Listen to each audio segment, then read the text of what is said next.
Hi, I'm Benjamin Dichter. I am the co-founder of a group called LGBTory.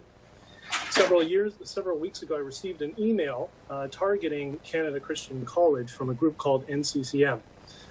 This is a little bit concerning given their background. Allow me to give some specifics. I'll explain what I mean and why it's relevant to the bill in question.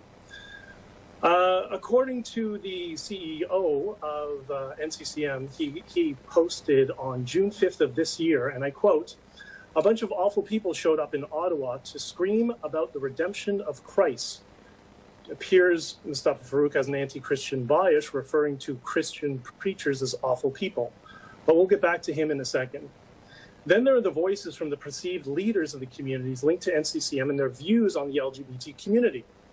Imam Abu Bilal Phillips, from a Canadian Muslim scholar, says, "The Islamic law says if you're caught in the act of gay sex in an Islamic state, you will be executed. If you've been seen by 4 witnesses, etc., execution. That is the law." Next, we have Wael Shihab, Imam from Masjid Toronto, affiliated with the Muslim Association of Canada. He says, "Homosexuality is a sinful act in Islam.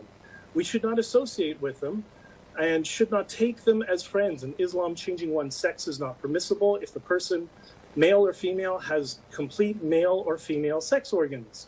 Islam has a clear stand on this issue and emphatically forbids homosexuality, lesbianism, and regards them as violations of the commandments of Allah. It clearly states that same-sex marriage poses a serious, dangerous threat to human societies and communities." Yusuf Badat, Imam and Director of the Islamic Foundation of Toronto on transgenderism, he says, "These individuals can gain mental treatment and guidance through counseling and therapy. It is prohibited to have sex reassignment surgery in Islam." Imam Abdul Hakim Quick, Director of the Canadian Council of Imams, quote, "So he said, what is the position of in Islam on homosexuality? They asked me. So, newspaper, right? So I said, put my name in the paper. The position is death. And we cannot change Islam. Homosexuality goes with Zionism, apparently. And really, it seems like Allah knows best if they are Dajjal, Antichrist, army. It is mostly Jews, but probably there will be some homosexuals with them too. Very tolerant. Imam Saeed Chaudhry, the founder of Muslims Against Terrorism. "According to the teachings of Islam, homosexual behavior is abnormal behavior, must be cured. Homosexuality is completely forbidden in Islam." Mazen Abdul Hadim, a Muslim scholar from London, Ontario, an imam. "I believe homosexuality is absolutely not genetic in any way, shape, or form. It is entirely conceptual, period." Further down the quote, he says, "It is sexual perversion. It is illness of the desires, and it must be accepted as such." Imam Rizvi of the Jafari Center, in his book, Marriage and Moral in Islam. In the Islamic legal system, homosexuality is a punishable crime against the laws of God. Arif Jahangiri, the Secretary General of ICNA Canada, says the Prophet Mohammad told us homosexuals are cursed by Allah, as are the men who imitate or dress up like women. Excerpts from the book Minhaj al-Muslim, which was available at ICNA Canada's bookstore in Toronto.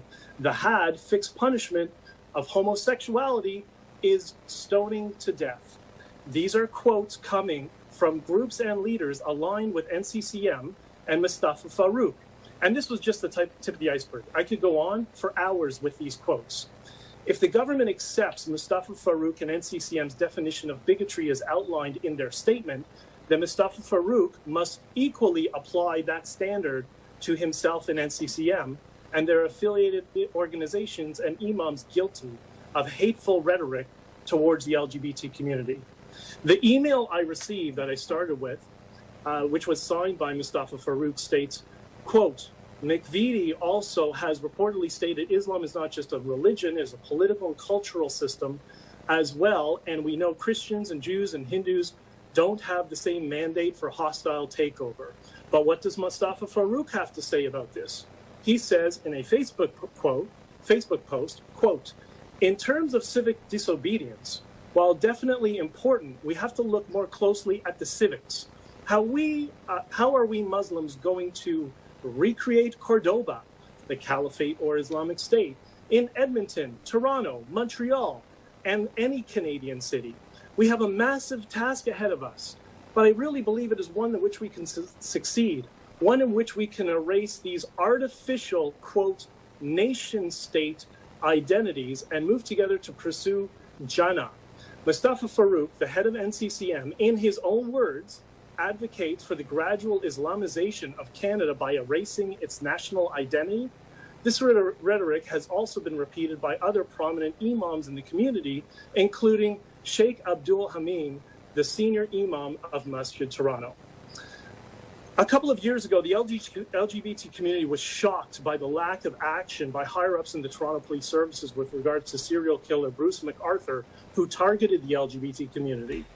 I hope the Toronto Police, Mayor John Tory, Patrick Brown, Bonnie Crombie, will not repeat this same mistake by ignoring clear and documented hatred for the LGBT community espoused by individuals and groups linked to NCCM, despite their rhetoric of shielded identity politics when it is politically expedient. Personally, I've gotten to know Charles McVitie over the past several years and been to Canada Christian College many, many times. Not one person at Canada Christian College has ever advocated any kind of violence towards the LGBT community, unlike what I have just quoted. Again, this is their words. In fact, I've repeatedly heard Dr. McVitie say over and over again, we love all of God's children. With regards to the smear against them, I strongly suggest you consider the source. Thank you. But Mr. Dichter, you quoted a lot from the National Council of Canadian Muslims, which is not applying to become a university in Ontario. However, I wanted to ask you about some of the things that you have been quoted as saying, given that you came and quoted from somebody else, another organization that has appeared before this committee. But before I do that, can you just confirm for us that you are a former candidate of the Conservative Party of Canada? Yes, I was. And in the last federal election, you left the Conservative Party to endorse Maxime Bernier and the People's Party of Canada? No, but I gave a speech at his rally explaining specifically why I thought it would be well advised for current Conservative members at the time to support Maxime. Right. But I'm still a member of the Conservative Party to this day. Okay. And at that rally, media reports quoted that speech that you gave to a People's Party of Canada meeting. And in that speech, you said you viewed the Liberal Party as being infested with Islamists. And you pointed to a Conservative Party that is moving down the same road and lacks the guts to do anything about it. Can you explain what you meant by that comment, and specifically what you meant by your reference to the Conservative Party lacking the guts to do anything about it? Sure. I think, well, I mean, we can go back to many of the quotes that I've just outlined, which I can go on. Like I said, they're for hours quoting some of the rhetoric that's coming out of certain communities. And the Liberal Party has done actually absolutely nothing, not only to oppose it, but they have gone out of their way to go to reach out to extremist groups in some of these mosques that have some of this hateful rhetoric. That, you know, there's, for example, there was a former director of one of the organizations in Vancouver who repeatedly had been recorded saying things like the Zionists are the enemy and Israel is the enemy of the Canadian people and all that sort of stuff. And she repeatedly had been getting photo ops with Justin Trudeau at events where he had been invited to. He had given speeches at some of the organizations that I just quoted. He's gone there to give speeches and talk about how, quote, he aligns with their worldview. I understand other things that you were quoted as having said at that rally include this, quote, despite what our corporate media and political leaders want to admit, Islamist entryism and the adaptation of political Islam is rotting away at our society like syphilis. And you went on to say about the Conservative Party, quote, what do our conservative politicians do? They meet with extremists and they put at risk modern and secular Muslims who want to integrate into Canada and to leave the garbage of their birth country behind them. Do you consider that, Mr. Dichter, as hate speech? And if not, do you consider that kind of language is acceptable in a in the context of a post-secondary institution? Well, I think one has to be very careful and use specific definitions. The difference between somebody who's Islamist and espouses extremist rhetoric as opposed to somebody who is Muslim. So I'll give you an example.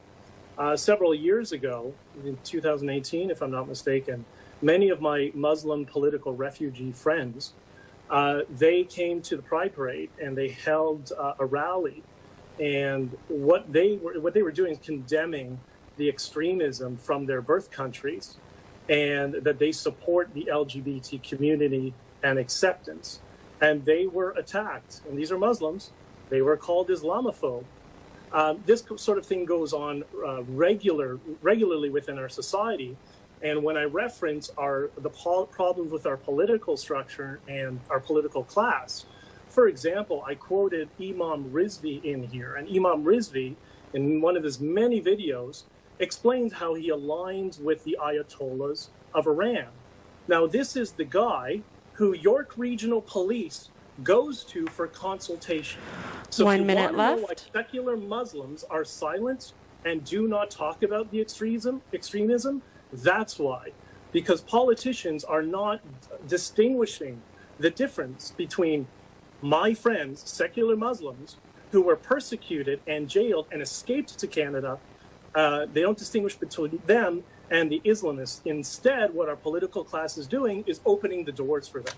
And you see what's happened in countries like France and Germany and England, where their national intelligence services have released reports explaining how these Islamist groups are growing, and they're growing with the protection of our political class. That's why, to our shock, when Macron came around and did a full 180 and said political Islam is the enemy of the state of France. He's not talking about Muslims. He's not talking about secularists or even religious Muslims who don't espouse extremist ideology. He's talking about extremists.